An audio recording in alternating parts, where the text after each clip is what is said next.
छोटे पक्षी मन के सच्चे होते हैं। कौन गरीब, कौन अमीर, कौन कमजोर, कौन ताकतवर। छोटे पक्षी तो सिर्फ प्यार, मोहब्बत और खुश रहना चाहते हैं। रानू चिड़िया के दोनों बच्चे गुड़िया और कुकू गोरी कवि के बेटे जग्गू से खेल रहे थे। जग्गू भाई, मैं ये बॉल आपकी तरफ फेंकती हूँ और आप कुकू की तरफ फेंकना और कुकू मेरी तरफ फेंकेगा। वो सब आपस में खेल रहे थे कि वहाँ जग्गू कवि की मम्मा गोरी कवि आ जाती है।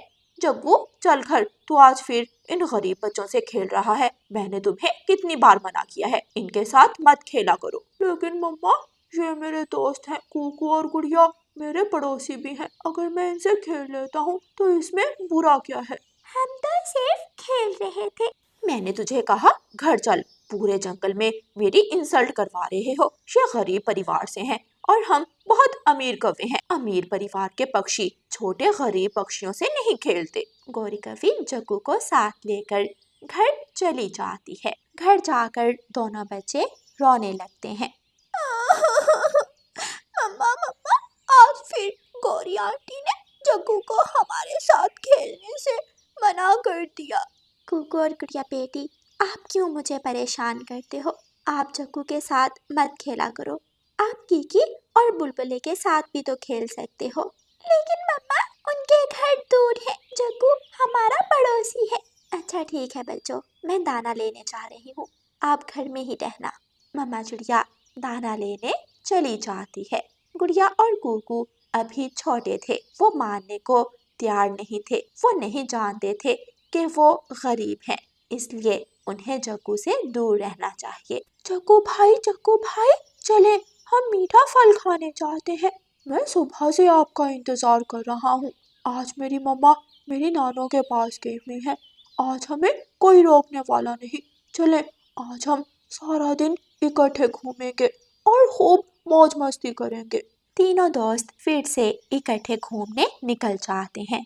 वो घने जंगल में जाते हैं। घने जंगल में मीठे फल का पेड़ था। वो सब वहाँ बैठकर मीठा फल खाते हैं और फिर नदी का ठंडा पानी पीने चले जाते हैं। गोरी बेटी, जग्गू कहाँ है? जग्गू को भी साथ ले आती। नहीं माँ, वो मुझे रास्ते में बहुत तंग करता है, वो घर में ही है। बेटी गोरी, उसे गरीब चिड़िया के बच्चों से दूर ही रखा करो। कल मुझे चील मिली थी, चील ने मुझे बताया था कि जग्गू चिड़िया के बच्चों के साथ खेलता है। नहीं माँ, मैं तो जग्गू को उन गरीब बच्चों से दूर ही रखती हूँ। हाँ, कभी कभी मुझे बताए बिना वो उन गरीब बच्चों के साथ खेलने चला जाता है। बेटी गोरी, हम कौवों का ऊंचा परिवार है और हमारे संपन्न भी ऊंचे पक्षियों से ही हैं। कुकू, गुड़िया और जग्गू नदी किनारे बैठे पानी पी रहे थे कि वहाँ छोटा मिठू आ जाता है। मैं बताऊंगा जग्गू, मैं तुम्हारी मम्मा को बताऊंगा। तुम आज फिर गुड़िया और कुकू के साथ खेल रहे हो। प्लीज प्लीज मेरे दोस्त छोटे मिठू, मम्मा को मत बताना, मम्मा मुझे बहुत मारेंगी। छोटे मिठू, मत बताना, अगर गौरी आंटी को पता चल गया तो वो दोबारा हमें खेलने नहीं देगी। मैं तो बताऊंगा, बहुत मजा आएगा जब तुम्हारी मम्मा तुम्हारी पिटाई करेगी। ऐसे शोर करता हुआ छोटा मिठू वहाँ से चला जाता है। गोरी कवि अपनी माँ वाले जंगल से वापस आ रही थी। जब वो तोतों के घर के सामने से गुजरती है तो छोटा मिठू जल्दी से गोरी आंटी को आवाज देता है। गोरी आंटी, आपका बेटा जग्गू नदी पर गुड़िया और कुकू के पास बैठा हुआ है, जल्दी से जाकर देख ले। क्या तुम सच कह रहे हो? मैंने तो जग्गू को गुड़िया और कुकू के पास जाने से मना किया था। मैं अभी जाकर देखती हूँ। गोरी कवि गुस्से में नदी की तरफ उड़ती है। अपनी मम्मा को दूर से आता हुआ देखकर जग्गू कौवा तो जल्दी से वहाँ से भाग जाता है, लेकिन गुड़िया और कुकू पकड़े जाते हैं। कहाँ है मेरा जग्गू बेटा? आंटी, वो तो घर चला गया। तुम फिर आज मेरे बेटे से खेलने आ गए। मैंने तुम्हें कल भी मना किया था, आज तो मैं तुम्हें छोड़ूंगी नहीं। गोरी कवि गुड़िया और कुकू को मारने लगती है। गोरी कवि दोनों के एक एक लगाती है। दोनों बच्चे रोने लग जाते हैं। आंटी, हमें छोड़ दे, हम वादा करते हैं हम दोबारा कभी भी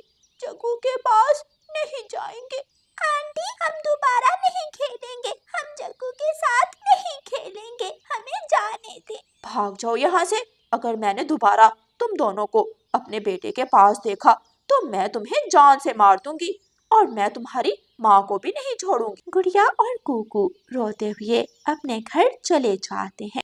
बेटा, मैंने आपको मना किया था, देखा आज उस गोरी की बच्ची ने आपको मारा, कल वो मुझसे भी लड़ाई करने आएगी। इससे अच्छा है कि आप जग्गू से बात ही ना किया करें। मम्मा, हम वादा करते हैं हम दोबारा कभी भी जग्गू के साथ नहीं जाएंगे और ना ही जग्गू के साथ खेलेंगे। हम तो मीठा फल खाने जा रहे थे, सोचा जग्गू भाई को भी साथ ले चले, लेकिन हमें क्या मालूम था कि गौरी आंटी इतना गुस्सा करेंगी। बस बच्चों, बहुत हो गया। आज के बाद अगर आपने जग्गू के साथ बात भी की तो मैं आपसे नहीं बोलूंगी, मैं आपसे गुस्सा हो जाऊं। ऐसे ही कुछ दिन गुजर जाते हैं। गुड़िया और कुकू जग्गू से खेलने नहीं चाहते। एक दिन जग्गू की मम्मा दाना लेने गई हुई थी। जग्गू चुपके से अपने घर से निकलता है और गुड़िया और कुकू के घर की तरफ आता है। कुकू, गुड़िया बहन, दरवाजा खोलो, चलो हम थोड़ी देर खेल लेते हैं, मम्मा दाना लेने गई हुई है।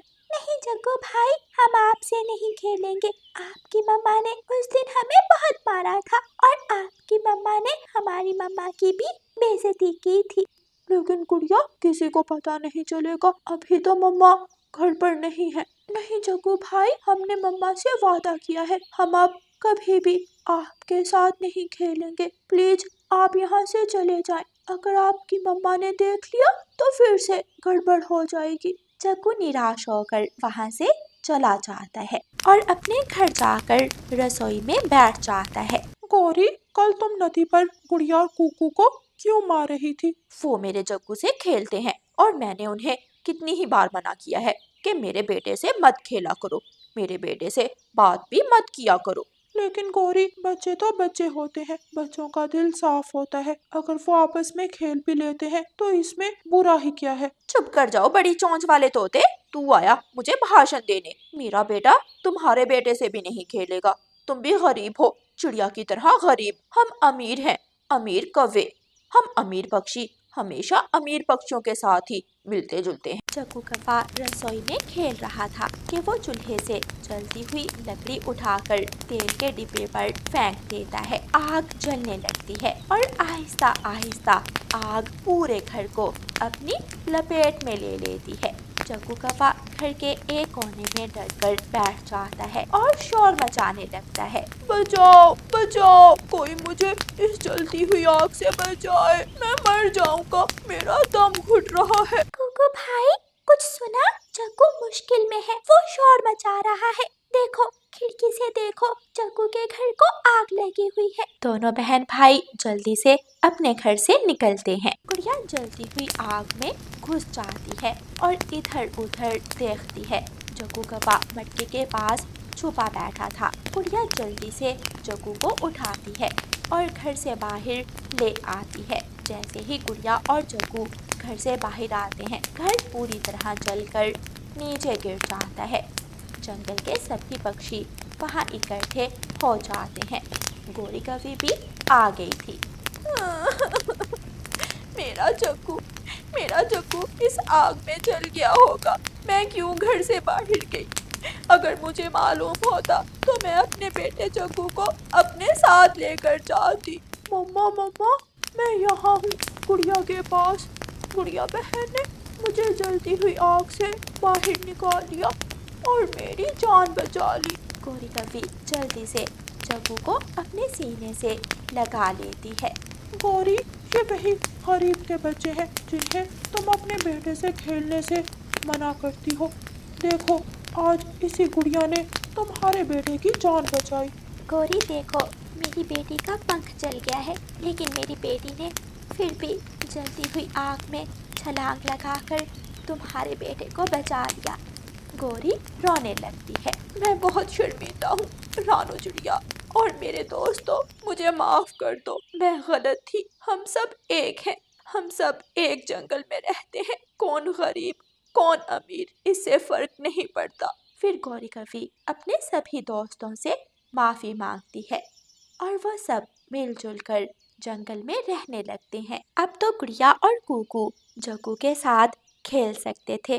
वो हर रोज नदी पर इकट्ठे जाते और वहां बैठकर इकट्ठे खेलते।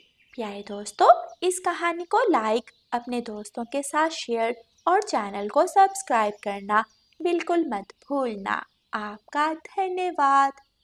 तोता पेड़ पर बैठा अपना मीठा अमरूद खा रहा था।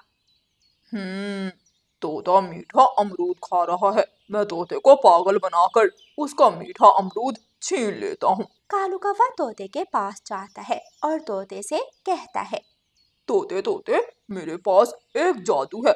मैं अपने जादू से तुम्हारे एक अमरूद को दो कर सकता हूँ। कौवे की बात सुनकर तोता हैरान हो जाता है। अच्छा, अगर तुम मेरे इस अमरूद को दो कर दो तो फिर पता चले तुम्हारा जादू काम करता है या नहीं। ठीक है, चलो अपनी आंखें बंद करके 5 तक गिनती गिनो। तोता अपनी आंखें बंद करता है और गिनती गिनने लगता है। 1, 2, 3, 4, 5। जब तोता अपनी आंखें खोलता है तो वहां ना अमरूद था ना ही कालू कौवा। तोता रोने लग जाता है। मेरा अमरूद, वो कालू का बच्चा मुझे उल्लू बना गया। वो मेरा अमरूद लेकर भाग गया। नहीं छोड़ूंगा, मैं कालू कौवे को नहीं छोड़ूंगा। तोता जल्दी से उड़ता है और पूरे जंगल में कालू कौवे को ढूंढने लगता है। चिड़िया चिड़िया, तुमने कहीं कालू कौवे को देखा है? वो मेरा अमरूद लेकर भाग गया। तोते भैया, अब जाने दे, कौवा तुम्हारे हाथ आने वाला नहीं। उसने तो अब तक अमरूद खा भी लिया होगा। जब भी कोई स्वादिष्ट चीज खाने को ढूंढता हूँ तो कौवा मुझसे छीन कर ले जाता है। कल कबूतर ने भी मुझसे यही शिकायत की थी। लगता है कालू कौवे को सबक सिखाना होगा ताकि वो दूसरे पक्षियों को पागल बनाकर उनका भोजन ना छीने। फिर रानो चिड़िया कालू कौवे को सबक सिखाने का सोचती है। रानो चिड़िया कालू कौवे के सामने जाकर अनार का फल खाने लगती है। कालू कौवे के मुंह में पानी आ जाता है और वो चिड़िया से जाकर कहता है, चिड़िया चिड़िया, आधा अनार मुझे दे दो। मेरा अनार खाने को बहुत दिल कर रहा है। आधा क्यों, तुम पूरा ही खाओ। अगर अनार खाना है तो मेरे साथ चलो, मैं तुम्हें अनार का फल खिलाती हूँ। कौवा खुश हो जाता है और चिड़िया के साथ उड़ता है। चिड़िया कालू कौवे को झाड़ियों के पास ले जाती है। कौवे, अपनी आंखें बंद करो और जल्दी से सामने छलांग लगा दो। सामने अनार का पेड़ है। कौवा कुछ सोचे बिना अपनी आंखें बंद करता है और छलांग लगाता है। सामने तो कांटेदार झाड़ियां थीं। कालू कौवे के पंख कांटों में फंस जाते हैं। बचाओ बचाओ, मुझे बचाओ, मुझे बचाओ। चिड़िया चिड़िया, तूने मुझे कांटेदार झाड़ियों में गिरा दिया। नहीं छोड़ूंगा, मैं तुझे नहीं छोड़ूंगा। चिड़िया हंसने लगती है। अगर तुम दूसरों को पागल बनाकर उनका भोजन छीनोगे तो मैं भी तुम्हें ऐसे ही तंग करूंगी। चिड़िया वहां से भाग जाती है। बहुत मुश्किल से कालू कौवा कांटेदार झाड़ियों से निकलता है और अपने घर चला जाता है। देखूंगा, कल मैं उस चिड़िया की बच्ची को देखूंगा। आज उसने मेरे साथ धोखा किया। कालू कौवा बहुत गुस्से में था, लेकिन रानो चिड़िया ने तो आज फिर उसे सबक सिखाना था। रानो चिड़िया एक लाल मोती लेकर आती है और कालू कौवे से कहती है, कौवे कौवे, क्या तुम लाल मोती लोगे? हाँ, मैं लूंगा। चिड़िया चिड़िया, मुझे जल्दी से बताओ, तुमने ये लाल मोती कहाँ से लिया? इंसानों की बस्ती में एक लुहार इंसान का घर है। लुहार इंसान ने अपनी भट्टी में लाल मोती छुपा कर रखे हुए हैं। जाओ, जल्दी से जाओ और लुहार इंसान की भट्टी से लाल मोती चुरा लो। मैं एक नहीं, 2 मोती चुराऊंगा। मैं 2 लाल मोती चुराऊंगा। कालू कौवा उड़ता है और जल्दी से इंसानों की बस्ती में पहुंच जाता है। किसान अपने खेत में काम कर रहा था। कालू कौवा किसान से पूछता है, इंसान इंसान, मुझे लुहार इंसान के घर जाना है। क्या तुम मुझे बताओगे कि लुहार इंसान का घर कहाँ है? हाँ कालू कौवे, वो सामने जिस घर से धुआं उठ रहा है वो लुहार इंसान का ही घर है, जाओ वहाँ चले जाओ। कालू कौवा फिर से उड़ता है और लुहार इंसान के घर पहुंच जाता है। लुहार इंसान ने अपनी भट्टी में आग जलाई हुई थी और लोहा गर्म कर रहा था। मैं तो अपना हथौड़ा अंदर ही भूल गया, मैं अपना हथौड़ा लेकर आता हूँ। लुहार इंसान अपना हथौड़ा लेने अंदर जाता है तो कालू कौवा जल्दी से जाकर भट्टी के पास बैठ जाता है। भट्टी में लाल रंग के गरम कोयले थे जिन्हें कालू कौवा लाल मोती समझता है। वाह वाह, लुहार इंसान ने तो बहुत सारे लाल मोती छुपा कर रखे हुए हैं, मैं जल्दी से लाल मोती चुरा कर भाग जाता हूँ। कालू कौवा आगे बढ़ता है और भट्टी से एक गरम गरम लाल कोयला अपनी चोंच में उठा लेता है। हाय हाय, जल गया जल गया, हाय मेरी चोंच जल गई। मार दिया चिड़िया, तूने मुझे मार दिया। ये मोती नहीं, ये तो गरम कोयला है। हाय हाय, मर गया। कालू कौवा रोता हुआ वापस जंगल चला जाता है और चिड़िया को ढूंढने लगता है। तोते तोते, क्या तुमने कहीं चिड़िया को देखा है? नहीं नहीं, मैंने तो चिड़िया को कहीं नहीं देखा, तुम कबूतर से जाकर पूछो। कालू कौवा कबूतर के पास जाता है। कबूतर कबूतर, क्या तुमने चिड़िया को कहीं देखा है? नहीं नहीं, तुम बुलबुल से जाकर पूछो। पक्षी कालू कौवे को पूरे जंगल में भगाते हैं। बुलबुल, क्या तूने रानो चिड़िया को कहीं देखा है? नहीं नहीं, तुम मैना से जाकर पूछो। कालू कौवा थक जाता है और थक हार कर अपने घर वापस चला जाता है। आज तो चिड़िया छुप गई, वो मुझसे बच गई, कल नहीं छोड़ूंगा, मैं कल उसे पकड़ ही लूंगा। चिड़िया और उसके दोस्त खूब हंसते हैं। तोते भैया, अब मैं इसी तरह कालू कौवे को हर रोज तंग किया करूंगी और फिर देखना, एक दिन वो सुधर जाएगा और दूसरों को तंग करना छोड़ देगा। मुझे तो कालू कौवे की जली हुई चोंच देखकर बहुत हंसी आ रही थी, लेकिन मैं चुप रहा। अगर मैं उसके सामने हंसता तो कालू कौवा मुझे ही मारने लगता। चिड़िया बूढ़ी फाख्ता के घर जाती है और बूढ़ी फाख्ता से कहती है, माँ जी, क्या आपके पास पिसी हुई लाल मिर्ची है? हाँ चिड़िया बेटी, मेरे पास पिसी हुई लाल मिर्ची तो है, लेकिन तुमने क्या करना है? क्या आज कुछ खास बनाना चाहती हो? नहीं माँ जी, कालू कौवे को सबक देना है, वो दूसरे पक्षियों को बहुत तंग करता है। आज मैं उसे लाल मिर्ची वाला शरबत पिलाऊंगी। रानो चिड़िया बूढ़ी फाख्ता से लाल मिर्ची लेती है और घर जाकर लाल मिर्ची कांच के गिलास में डालती है और पानी मिलाकर उसे अच्छी तरह मिक्स करती है। हो गया, मेरा लाल मिर्ची वाला अनार का रस तैयार हो गया। आज तो कालू कौवे को मजा ही आ जाएगा। रानो चिड़िया अपने घर के बाहर बैठ जाती है। थोड़ी देर बाद कालू कौवा वहाँ आ जाता है। मैं तुम्हें कब से ढूंढ रहा हूँ, कल तुमने मेरे साथ अच्छा नहीं किया। लुहार की भट्टी में कोयला था और गरम कोयले को छूने से मेरी चोंच जल गई। ओहो कालू भैया, मैं भूल गई, लाल मोती तो किसान के घर में थे और मैंने तुम्हें लुहार इंसान के घर भेज दिया। अच्छा चिंता ना करो, मैं तुम्हें किसान के घर से लाल मोती ला दूँ।